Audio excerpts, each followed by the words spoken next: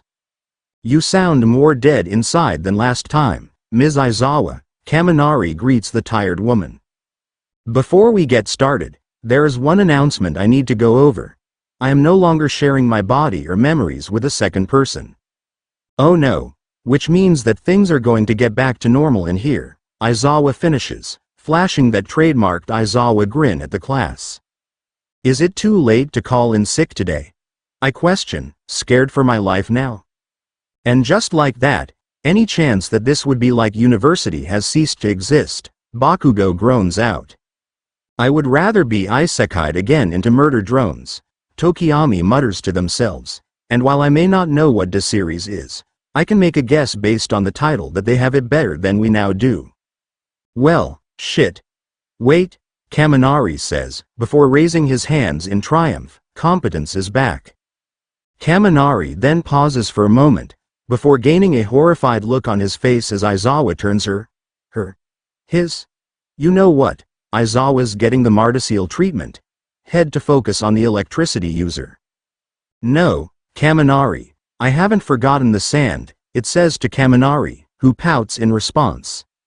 Damn, wanted to get my revenge one day, it's not the same, now, he mutters. Well, welcome back Aizawa, I suppose. Izuku is the one to speak up next, reminding me that I need to probe him to find out about him at some point. A hand is raised. An unexpected one. I have something I'd like to say too, Ms. Aizawa, Ojiro asks politely. Oh. Damn, is the SI gone? Shame, he could have made a great ally. With Aizawa's permission, Ojiro stands up and addresses the class. You have my deepest apologies if he did anything to offend or insult any of you over the past few weeks, I'm sorry. Damn, he was my favorite, I mutter to myself. How? Tokiyami addresses me, but I choose to ignore him. Kaminari shakes his head after hearing Ojiro's speech. Wait, who else is gone? I am no longer a SI, as well, Shoji responds, raising one of his many hands. My mind flashes to that morning. Of those visions I had. The six-armed man, being replaced by a hatted masked man. Could it be related? May I speak up, Kaminari? Tokiyami speaks. Yes, Falia. Kaminari replies, reminding me that Tokiyami has a different name that I still can't be remembering. It's not just 1A who lost an isekai'e. 1B's Shiozaki no longer has her isekai'e within her, Tokiyami informs the lightning boy. That's 4. So far. Shit, Kirishima mutters. 4 people. Are you serious? I mutter to myself quietly. 4 people are gone. And none of them are me. If it was 1 then it would just be bad luck to not be me. 2? Maybe just really bad luck. But 4? That would need to be some really shit luck. Out of everyone, why wasn't I the one who got to leave? Wait, did they even go home? Or did they die? What are the rules? I don't know, and I hate that. I need to calm down. This is a very serious matter. People can leave. What does that mean for me? Jack shit. I already know it should be possible to get home with quirks, so whatever means has caused this is beyond my pay grade. Maybe it has something to do with that Belairdrock guy. Now that I think about it, I swear I recognize that name. Just where the hell have I heard it? It's at that moment that I realize I've zoned out. Quickly zoning back in, I return in the middle of someone's sentence. Pair 2 same with people who just had the original's memory but not their personality, Kirishima says, with me having no idea what he means by that. How much have I missed? This may be bad, Izuku speaks up, a swirl of emotions on his face. Oh, it's terrifying, but no use worrying about it at the moment. Not like we can do anything about it from this end, after all, Kirishima responds. That really doesn't make anything clearer to me. I feel like the fact we can't do anything about it makes it scarier, Kaminari replies. I mean, you could have a heart attack right now and die too. Best to keep living life how you want to live it, Kirishima retorts with a very helpful stance on things. Fair enough. But I still have things to do here. Dying again wouldn't be great, Kaminari casually replies. You know, if Belairdrock is to be believed, then that goes doubly for me. I swear, I know that name, whatever, it's not important. I'm willing to die and try to keep as many of you alive as possible. Almost did it the other day. Iida is the one to speak up, adding his 2 cents. I'm willing to leave you all to die if it gets me home, but if it won't get in my way of that goal, then I'll be willing to lend these idiots a hand. I won't die for them, but no one's perfect. The blonde-haired girl with the horns, whose name I really ought to figure out, is the next to speak, as she looks around the room. Do all of you not want to go back? She asks with a slightly confused, concerned. I'm not sure what the tone is. I died. Not much to go back to, at this point, Kirishima replies first. Good for you, some of us have lives we left, you know. I can't speak for the others, but as much as I'm starting to slowly get used to it here, I'd honestly take the first opportunity to go back. Surprisingly, it's Bakugo who speaks. Like he said, I mean, I wouldn't be opposed to going back, but there's not really any way to do it. So we kinda have to accept this, I add, lying out of my ass. There is a way. I'm just the only one willing to go through with it. I wonder who else would be willing. I feel like we need to calm down, right? There's still other things we need to do and worry about, Kaminari says, getting the attention of Aizawa, who's been unusually quiet. Exactly. For example, you guys have another trial coming up. The UA Sports Festival is on the horizon, as I'm sure you're no doubt aware. Oh there's still something like this? Tokiyami exclaims. Ooh boy, tournament arc time. Kaminari dejectedly mutters. Ooh boy, tournament arc time, I exclaim excitedly. Tournament arc. Yes. Free reign to throw hands. I'ma kick everyone's shit in. It's on site. My enthusiasm is generally shared amongst the others in the classroom, as people voiced their opinions about it. As everyone settles down, Aizawa continues talking. As you are all aware, this is the time to show your abilities. All of Japan's top pros are watching for new talent, and after the attack all eyes are on you and Class B in particular, it said to the class. Yeah, cool, so what, I just can't wait to throw hands. I'm tempted to ask if I could pass, but everybody we'd need to worry about probably already knows about what I could do anyways. Might as well give people a show, Kaminari says. I'm more worried about if Hawks would take me in at all or be part of the ones who want to intern me. I mean, no thank you, my dude. I'm sticking to the shadows and the investigative grind. Tokiyami exclaims. Who cares? It's a tournament arc. Just stop worrying and have fun. But Kaminari, what about villains we haven't fought yet? Iida questions the blonde boy. The principles are still the same as canon, Iida. Sure, we show off our quirks, but it tells people that we are here. We tell them that just because we got attacked doesn't mean that we'll hide away. Plus Ultra and all that, Kirishima is the one who responds. Shut up. Tournament. Arc. Just turn your brain off and enjoy it. What Kirishima said. Plus, we know about them as well. Unless a different card shows up, the playing field is still in our favor for threats like the MLA or movie canon characters if they show up. Kaminari speaks, turning to look at Iida. Someone new already showed up at the USJ. Jiru and I, plus Yui and Rin from 1B, fought a villain who wasn't in canon, Iida points out. I heard about Dumas from Yui, Iida. I have an idea of who he might be. So he may not be a villain in canon, but he could still be someone we know, Kaminari informs the speedster. Shut the up. Stop thinking about things. It's a fun tournament arc. Wait. Who's Dumas? Uraraka speaks up, confused. Which, to be fair, I don't know who it is either. Dumas. The blonde horned girl questions, very confused. Dumas Dumas, Tokiyami spells out, quite helpfully. Named after, I think, an author. Alexander Dumas. Can't remember what he wrote, though, Kirishima pipes up, which is both extremely helpful and also completely useless. I swear I'm going to slap these idiots. Aizawa, please get this class back on track. Why are we wasting time talking about this when we could be talking about the tournament arc? Duma was some new villain with a buffed up version of Aoyama's Quirk plus something that made him tougher. His personality is way off from Aoyama's, but he was still French. He could be an Aoyama who went full evil, or is forced to be more active, or someone else entirely, Iida explains. That sounds like Aoyama though, Tokiyami points out helpfully. Iida, we live in this mess. There could be someone working for AFO with knowledge of canon, and thus Aoyama wouldn't be needed. It's likely Aoyama but controlled by AFO, Kaminari says. Okay, please stop talking about that. The pendulum can swing both ways, though. We can't just assume it's Aoyama. While still a possibility, it could also just mean that the villains have people like us who are willing to do anything to get home or just want to watch the world burn and use this place as a playpen. That or I may need to sleep. Haven't slept much since, the first day of class, Iida says. Yep.